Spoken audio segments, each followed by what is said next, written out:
భర్త భార్య ఇద్దరు బండి మీద వెళ్ళిపోతున్నారు. వెళ్ళిపోతుంటే సరిగా ఒక నది దగ్గరికి వచ్చాక, కృష్ణా నది దగ్గరికి, ఏమంటే ఒక సెల్ఫీ తీసుకున్నాం అంది అందట.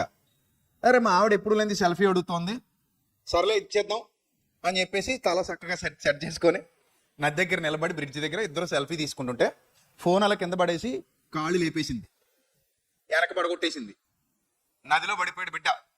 అప్పుడు వెంటనే ఫోన్ తీసి చక్కగా అత్తగారికి మామగారు ఫోన్ చేసింది, ఏమండి ఫోటో తీసుకుందామని వచ్చాం, కంగారుగా మళ్ళీ యాక్టింగ్ మిక్స్ చేసి ఫోటో తీసుకుందామని వచ్చాం, అత్తయ్య అత్తయ్య కంగారు అయిపోయింది, అత్తయ్య చచ్చిపోతున్నట్టు పడిపోయేది అంటుంది అనమాట.